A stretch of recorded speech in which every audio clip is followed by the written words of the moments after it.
போராட்டத்தில் தொடங்குவோம் தோழர்களே. இதற்கு அரசு செய்தாய்க்கவில்லை என்றால் ஒரு ட்ரெயின் கூட ஓடாது. மதுரையிலிருந்து இந்த பக்கம் ராமேஸ்வரம் உங்க ட்ரெயினை பூரா நாங்க நிறுத்துறோம்டா. எங்க உயிர் கூட மயிறு போட மாட்டா. ஆமா, நாங்க எங்க உயிரை இன்னைக்கு தூக்கி போட்டு நான் வெளியில வந்து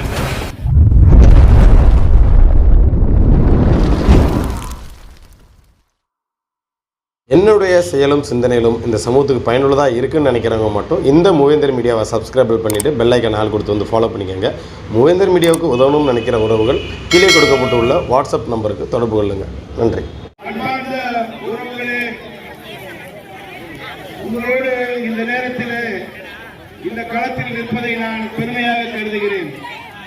தோழர்களே, இது முதல் சம்பவம் அல்ல. வாழ்நாளில் ஒவ்வொரு தேவேந்திரனும் அன்றாடம் இருக்கிறார். மரணம் நமக்கு புதிதல்ல. மரணம் நாம் நடந்து செல்கின்ற பாதையிலே தடுக்கின்ற ஒரு கல்லை போன்றது. சிறு கல். எத்தனை தடங்கள் வந்தாலும், இதுபோல் எத்தனை மரணங்கள் வந்தாலும் எம் இளைஞர்கள் சோர்வடைய போவதில்லை. நாங்கள் எங்கள் வாளை உரையில் வைக்கப் போவதில்லை. தோழர்களே, எதற்காக வாள் எடுத்தோம்? ஏன் நாம் உரிமை குரல் கொடுக்கிறோம்? எங்கெல்லாம் எங்கள் உரிமை மறுக்கப்படுகிறதோ அங்கெல்லாம் நாங்கள் உறக்க எங்கள் குரலை எழுப்புகின்றோம். எங்களுக்கு உரிமை மறுக்கப்படுகிறது, நியாயம் மறுக்கப்படுகிறது. நாங்கள் காவல் நிலையத்திற்கு சென்று ஒரு புகார் கொடுத்தால் அந்த புகாரின் அடிப்படையில் முறையாக விசாரணை நடப்பது கிடையாது. அதே நேரத்தில் எங்கள் மீது யாராவது ஒரு புகார் கொடுத்தால் உடனடியாக நம் வீட்டில் உள்ள பெண்கள், நம் வீட்டில் உள்ள ஆண்கள், முதியவர்கள் யார் என்றும் பாராமல் உடனடியாக அவர்கள் காவல் நிலையத்துக்கு அழைத்து சென்று அவர்களை இரவு முழுக்க அங்கே அமர வைக்கின்றார்கள். இதை நாங்கள் பல்வேறு இடங்களிலே வன்மையாக கண்டித்திருக்கின்றோம். ஆனாலும் இதை செவியில் வாங்கிக் கொள்ளாத காவல்துறை தொடர்ந்து செயல்பட்டுக் கொண்டிருப்பதற்கு என்ன காரணம் என்றால், காவல்துறை ஒரு குறிப்பிட்ட சமூகத்தின் கட்டுப்பாட்டில் இருக்கிறது. தோழர்களே, காவல்துறையில் நீங்கள் கணக்கெடுத்தீர்களேயானால் எஸ்பிசிஐடி என்று சொல்லக்கூடிய அந்த பதவியிலே குறிப்பிட்ட ஒரு சமூகத்தை சேர்ந்தவர்கள் மட்டுமே அதிகமாக தென் தமிழகத்தில் இருக்கிறார்கள். இந்த எஸ்பிசிஐடி உடைய வேலை என்னவென்றால், ஒவ்வொரு ஊரிலும் என்ன நடக்கிறது, யார் யார் என்னென்ன வேலை செய்கிறார்கள், ஒவ்வொரு இயக்கத்தை சேர்ந்தவனும் ஒவ்வொரு சங்கத்தை சேர்ந்தவனும் என்னென்ன விதமான காரியங்களை அரசுக்கு எதிராக செய்கிறான் என்பதை எஸ்பிக்கு தெரிவிக்க வேண்டும். இவ்வாறு தெரிவிக்கும் பொழுது அவர்கள் ஒருதலை பட்சமாக நடந்து கொள்கிறார்கள்.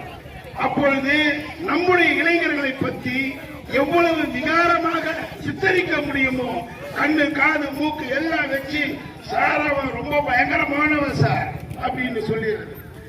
இதை சொன்னவுடன் சட்டம் ஒழுங்கை பாதுகாக்க வேண்டிய அந்த உயர் அதிகாரி என்ன செய்கிறார், என்ன செய்யவே தெரியாது எனக்கு. அங்க வந்து லா அண்ட் ஆர்டர் மெயின்டைன் ஆகணும்.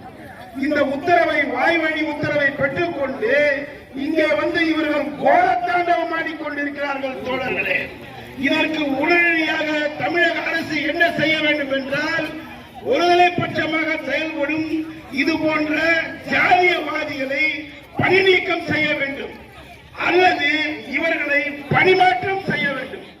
தென் மாவட்டங்களுக்கு, சென்னை, காஞ்சிபுரம், மேலூர் போன்ற அந்த பகுதிகளுக்கு இவர்களை மாற்றுங்கள். எதற்காக? ஒரு சமூகத்தை சேர்ந்தவன் அந்த சமூகம் பெரும்பாதியாக வாழ்கின்ற பகுதியிலே பணியில் இருக்க வேண்டும். அவ்வாறு பணியில் இருந்தால் அவன் எப்படி நியாயம் வழங்க வேண்டும்? அந்த அளவுக்கு நியாயமானவர்களா இவர்கள்? நமக்கு எல்லோருக்கும் நன்றாக தெரியும், வெள்ளைத்துறை என்று ஒரு என்கவுண்டர் ஸ்பெஷலிஸ்ட் இருந்தார். அவரை பெரிய என்கவுண்டர் ஸ்பெஷலிஸ்ட். அவர் இப்ப ரிட்டையர்ட் ஆயிட்டு சசிகலா அம்மாக்கு ஓட்டு கேட்கிறார். அப்போ இப்ப போய் நீ சசிகலாக்கு ஓட்டு கேட்கிறன்னா, நீ சர்வீஸ்ல இருக்கும் போது உனக்கும் சசிகலாவுக்கும் தொடர்பு இல்லாம இருந்துச்சு. நீ சசிகலாவோட நாயாரா பண்ணி வேலை பார்த்திருக்கிற. இந்த மாதிரி ஏகப்பட்ட நாய்கள் இன்னும் சுத்தி இருக்குது. இந்த நாய்களை பூரா வேற பக்கத்துக்கு துரத்தினாதான் நமக்கு நியாயம் கிடைக்கும். எந்த ஊர்லயும் ஒரு குறிப்பிட்ட சமூகத்தை சேர்ந்த காவலர்கள் அதிகப்படியா இருக்கக்கூடாது. ஒரு ஸ்டேஷன் எடுத்துக்கிட்டோம்னா ஒரு 50 பேர் ஸ்ட்ரென்த்னா 35 பேருக்கு மேல அந்த குறிப்பிட்ட சமூகத்தை சேர்ந்தவன் தான் இருக்கான். மிச்சம் இருக்க 15 பேர்ல நம்மால ஒரு 3 பேர் இருப்பான். அவன் சூழ்நிலை கைதி ஆகி அவன் என்ன பண்ணுவான், அவன் தான் நம்மள வேவு பார்க்கிறான். யாரு? நம்ம ஜாதிக்காரன். குலத்தை கெடுக்க வந்த கோடாரி காம்பு. அதனாலதான் நம்ம இப்ப வெட்டுப்பட்டு இருக்கோம். அது எப்ப தெரியும்? நாளைக்கு அவன் புள்ள ரோட்ல அடி வாங்கும் போது, அவன் புள்ள உத வாங்கும் போது தான் வலிக்கும். அப்போ ஒட்டுமொத்த 50 பேருமே அந்த காவல் நிலையமே நமக்கு எதிராக தான் இருக்கு.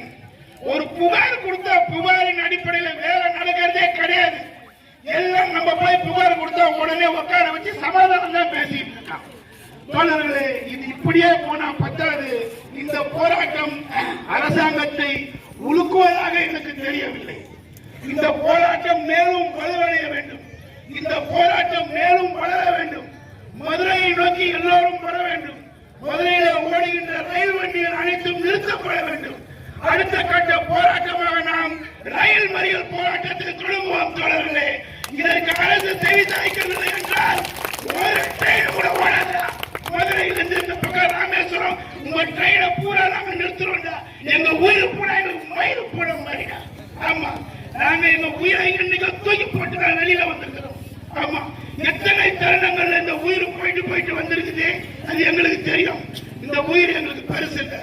இந்த சமூகத்திற்காக உழைப்பதற்கு ஒருத்தர் வந்துவிட்டானே ஆனால் அவன் தன் தாயிடம் வாய்க்கரிசி வாங்கி கொண்டுதான் வாழ வேண்டும். ஏனென்றால் மரணம் அவன் முதுகுக்கு பின்னால் இருக்கும். தோழர்களே, இதை தெரிந்து கொள்ளுங்கள். எத்தனையோ தியாகிகளை நாம் இழந்திருக்கிறோம். சித்தரிக்கப்பட்டார்கள் ரவுடிகள் என்று. உண்மையிலே அவர்கள் எல்லோரும் தியாகிகள். தோழர்களே, தம்பி தீபக் ராஜனை இந்த நேரத்திலே உங்களுக்கு நினைவுபடுத்த விரும்புகிறேன். துரோகிகளால் காட்டிக் கொடுக்கப்பட்ட அந்த தம்பி வெட்டுண்டு மறைத்து போனான். புத்தக காதலன். எண்ணற்ற புத்தகங்களை படித்து ஒரு அறிவு ஜீவியாக அவன் உருவாகிறான் என்று தெரிந்த உடனே இளைஞர்கள் தங்கள் உயிரை கொடுக்க காத்துக் கொண்டிருக்கிறார்கள் இந்த சமூகத்தில். இது போல் வேறு ஒரு சமூகத்தை உங்களால் காட்ட முடியுமா? எந்த சமூகத்திலாவது அடுத்து மரணங்கள் நிகழ்கிறதா? எங்குமே இல்லை. ஒரு மதுரையான காட்டு, ஒரு நாக்கியத காட்டு, ஏன் ஒரு வன்னியர காட்டு, எங்கேயும் கிடையாது. இங்க மட்டும்தான். அங்க அடிக்கிறான், இங்க அடிக்கிறான், இங்க ஒவ்வொரு நாளும் மரண செய்திகள் வந்து கொண்டே இருக்கின்றன. அதே போல் தோழர்களே, நம்முடைய போராளிகள் கைது செய்யப்பட்டவுடன் அவர்கள் கைகள் உடைக்கப்படுகின்றன, கால் உடைக்கப்படுகின்றன. அவன் என்ன குற்றம் செஞ்சான், ஏன் குற்றம் செஞ்சான்னு கேட்கறதில்லை. அருண் என்ற ஒரு வாலிபர் ஒரு குளத்துல குளிக்க போறார். இங்க ஏன் குளிக்கிறேன்னு சொல்லிட்டு அவர் அடிக்கிறாங்க. வாய்த்தகத்தாரு முத்துது. அது ஒரு படுகொலையில் போய் முடியுது. இந்த கொலை ஏன் நடந்துச்சு? அவனுடைய அடிப்படை உரிமை மறுக்கப்பட்டது. அருவாள் எடுத்து கொலை பண்ணிடலாம் அப்படின்னு சட்டம் சொல்லுது, காவல்துறை சொல்லுது. அப்போ அவனுடைய அடிப்படை உரிமையை அவனுக்கு வாங்கி தர வேண்டியது, அவனுக்கு கொடுக்க வேண்டியது யார்? இந்த அரசாங்கமும் காவல்துறையும் தானே. அப்படி அது கிடைக்கலன்னு சொன்னா அவன் ஒரு போராளியாக மாறுவதை தவிர வேறு என்ன வழி இருக்கிறது? அவ்வாறு போராளியாக மாறிய பின் காவல்துறை என்ன பண்ணுது? அவனை ரவுடி லிஸ்ட்ல எடுத்துன்னு போயிட்டு ரவுடி லிஸ்ட ஃபார்ம் பண்ணி 110 போட்டு எழுதுவாங்க, நீ ரவுடி. அதன் பிறகு மீண்டும் அவன் கைது செய்யப்படும் பொழுதோ அல்லது வேற எங்காவது பிணையில் இருக்கும் பொழுதோ வாய்தாக்கு வர முடியல, உடனே ஒரு வாரண்டை போடுறது. வாரண்டை கேன்சல் பண்ணும்போது கோர்ட்டுக்கு போனா கோர்ட்டு வாசல்லே வச்சு பிடிக்கிறது. அறிவுல உனக்கு வாரண்டை கேன்சல் பண்ண ஒருத்தன் கோர்ட்டுக்கு போகும்போது நீ பிடிச்சினா அவன் எப்படி கேன்சல் பண்ணுவான் வாரண்டை? அறிவில்லாத காவல்துறைக்கு பிடிச்சி கைய கால உடைக்க வேண்டியது. ஏன் கைய கால உடைக்கிற? உன்னை எதிர்த்து போராடினா எங்க கைய கால உடைப்பியா? எத்தனை கைய உடைப்ப? 1000 கைகள் அல்ல, லட்சம் கைகள் அல்ல தோழர்களே. ஒரு கோடிக்கு மேல் எங்களிடம் கைகள் இருக்கிறது. எங்கள் கைகள் வெறும் கைகள் அல்ல, எங்கள் கைகளுக்கு எல்லாம் தெரியும். நாங்கள் எதை செய்யவில்லை. பேருந்தை நிறுத்தவில்லையா? ரயில்களை நிறுத்தவில்லையா? ஏன் வான் ஊழியர்களை கூட நிறுத்துவோம் தோழர்களே. எதை வேண்டுமானாலும் செய்வோம். எங்கள் உயிர் இந்த மயிருக்கு சமம் தோழர்களே. ஓய்வடையாதீர்கள். உங்களோடு நாங்கள் இருக்கிறோம். எங்கள் உயிரை கொடுப்பதற்காக இருக்கிறோம். தோழர்களே, எங்களிடம் உங்களுக்கு கொடுப்பது சில ஆயிரம் ரூபாய்கள், இந்த உயிர் மட்டுமே இருக்கிறது. இதை உங்களுக்கு எந்த நேரத்திலும் கொடுப்பதற்காக நாங்கள் தயாராக இருக்கிறோம். சில பேர் இந்த சமூகத்திலே தலைவர் என்று சொல்லிக் கொண்டு திரிகிறார்கள். இந்த சமுதாயத்திலிருந்து எதை எடுத்துக் கொள்வது என்று காத்துக் கொண்டிருக்கிறார்கள். அடையாளம் கண்டு செயல்படுங்கள் தோழர்களே. இந்த சமுதாயத்திற்காக அனைத்தையும் இழந்து ஒன்றுமே இல்லாமல் வெறும் கையோடு பறித்து போனார் தோழர் பசுபதி பாண்டியனை நினைவில் கொள்ளுங்கள். அவருக்கு எப்பேற்பட்ட துரோகம் நடந்தது என்பதை நினைத்து பாருங்கள். எதையும் மறந்து விடாதீர்கள் தோழர்களே. நாங்கள் உங்களோடு இருப்போம், உங்களோடு தொடர்ந்து களத்திலே இருப்போம். வெகு விரைவில் இந்த கோரிக்கை நிறைவேற்றப்படவில்லை என்றால் ரயில் மறியலில் அனைவரும் சந்திப்போம் தோழர்களே.